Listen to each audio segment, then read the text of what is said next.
Nagsino din siya.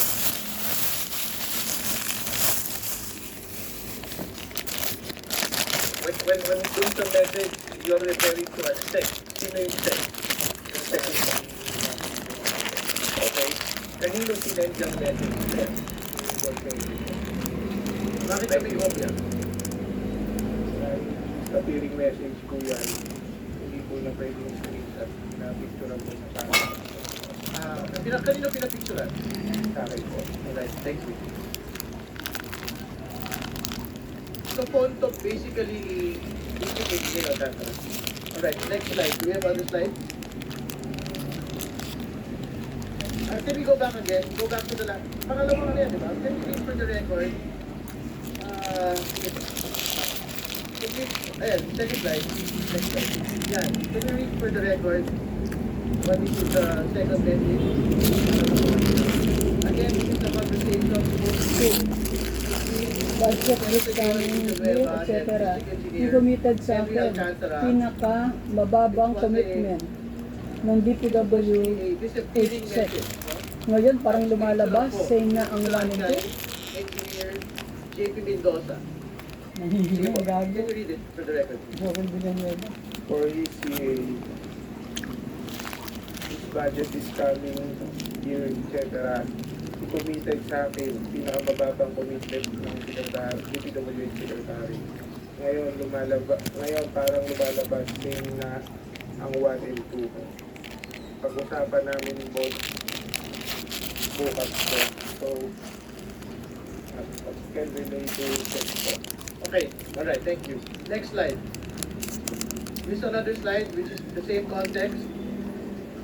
Diba, see you po bukas po, 6 p.m. Sa JIL. Alright. This is his word.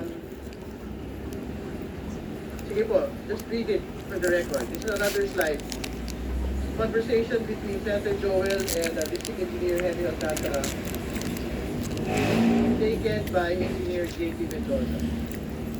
Sige po. Medyo LDR tayo. See you po bukas. Hindi kong or just one stay member. Majority leader tayo, hindi kong or just one sitting member. Yes, boss, I will.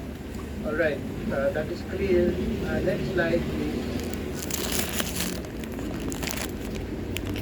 May atraso DPWH. Sorry, I have to provide the context. Again, this is another screenshot. This is the fourth issue. Conversation May atraso between DPWH sa Senator akin. Joel Villanueva So, and if he treats me District Engineer na Henry isa lang, picture taken by isa lang issue, JP Mendoza. he is not respecting me. May atraso DPWH sa akin. So, if na isa lang ang issue, he is not respecting me. Respeto? Babayaran ka? Alright. Alright, next slide please.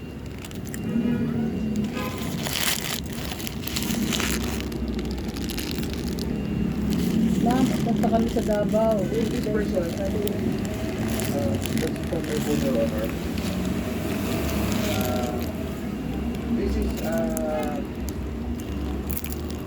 Hindi nagkabaliktad po yung susunod po ang bukas.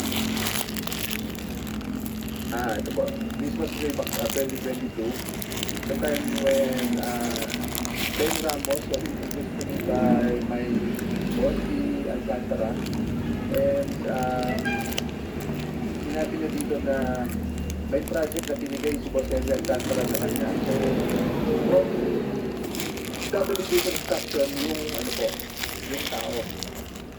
And related sa kanya si Ms. Beng Ramos, which is staff of Senator Pinggoy. Dito po is conversation. excuse me, before proceeding, can we state for the record again who is Beng Ramos? Staff of Senator Pinggoy yung staff po. Staff of Senator Beng Ramos is the staff of Senator Jinggoy Estrada. Yes po, Your Honor. Alright, please proceed.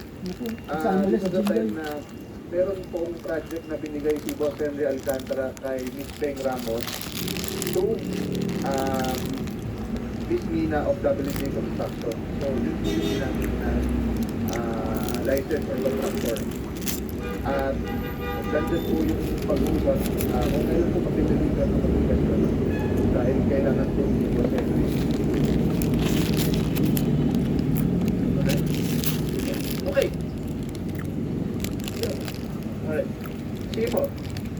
Parang ginagatasan, ano lang? before proceeding to the... Hindi ka ng pera, padala ka ng pera. We will give you the right to reply. Yung pong waling picture, wala naman pong binabanggit na ako po yan. Siya po ang kausap. Yung una po, yung kay Senator Joel, tanda ko po dyan, nag-request po siya ng mga multipurpose meeting, yung secretary at that time. Tapos po, nung nandun po kami sa hearing sa Senate, pinausap ko po siya, sabi niya, nag-request ako kay secretary, papalo up po na lang. Yun po yan, wala naman po nakalagay dyan, ako yung transaction na pinasok sa kanya. Nag-request po siya, normal lang po, nag-request po siya lang para mailagay po sa kulang. Yun lang po. Alright, kaya... Alisit na rin ni Boy. 1 minute. Tanong ko lang, doon sa pera. Yung pera po na yun, nasa bahay na po. I think po, yan po ay pera ng ang contractor po na nakolekta